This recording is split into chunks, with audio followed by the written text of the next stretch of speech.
welcome to Wang Fat Wednesday, where I talk to you about what am I not giving a fuck about today.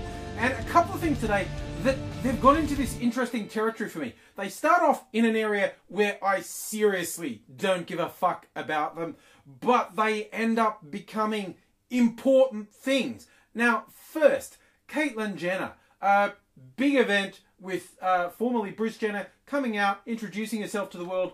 Caitlyn Jenner. Now, this has been seen as positive by most sensible people, and for people who are most likely to benefit, particularly younger transgendered people who've been misunderstood and miscast, having this public figure draw attention and make it part of the mainstream conversation is incredibly helpful. So although Jenner's tied up with the fucking Kardashians, and yes, really right at the centre of the vortex of things I don't give a fuck about, reality shows and talentless, worthless hacks like the Kardashians, but something's good has come out of it. So, you know, this is an important topic, and now people are that much more likely to have an open conversation about it.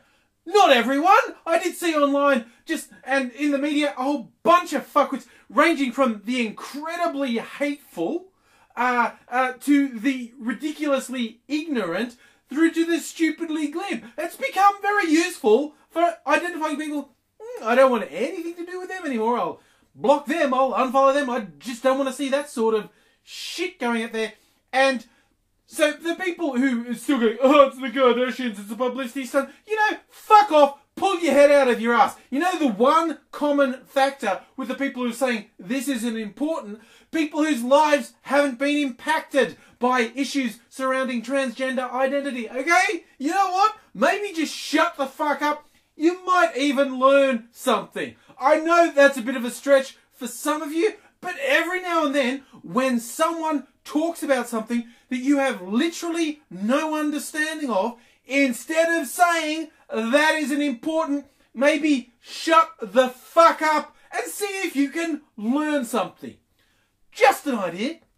Another area I don't give a fuck about: sport. Football in Australia. Australian rules football. I live in Melbourne. It's like the official religion here. When people say, who do you barrack for? And I say, nobody, I fucking don't care.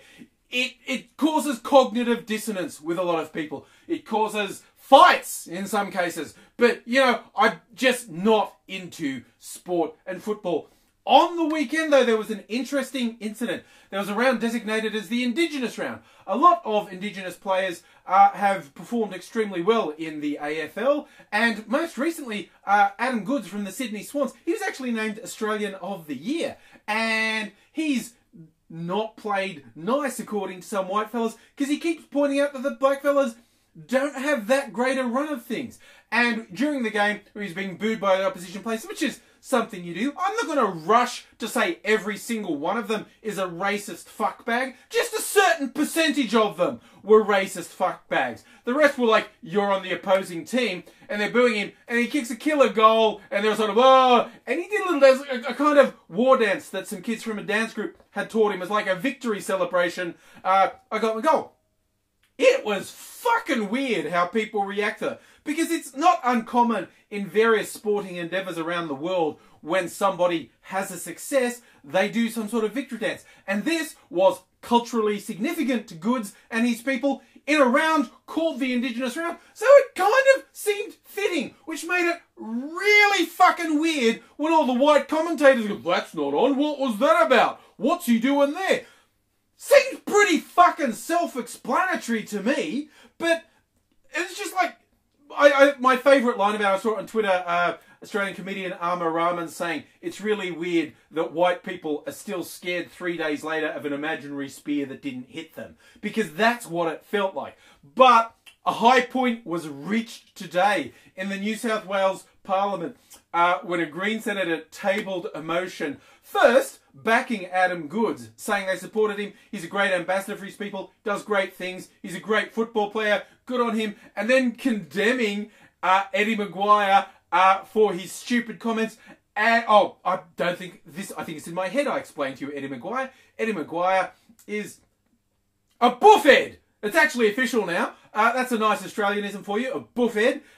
He's in charge of the Collingwood Football Club. He's on TV with football all the time. He's really a fucking moron when it comes down to it. And he said he was one of the ones saying all these negative things about Adam Goodes. And so he was put into this motion in the Parliament, which passed, which criticised him for being a continual boofhead. That's the actual words. They called him a boofhead in Parliament. It's official, as I understand it. And there's a tiny possibility I don't completely understand the legislative process, but as I understand it, everyone in New South Wales is now legally required to call Eddie McGuire a boofhead whenever they see him. And he will go to jail if he does not admit, yes, I am indeed officially a boofhead. And that is the single greatest moment ever. I'm sure McGuire and his fucking moronic supporters will be going, oh, that's a waste. Shouldn't the government be doing something useful?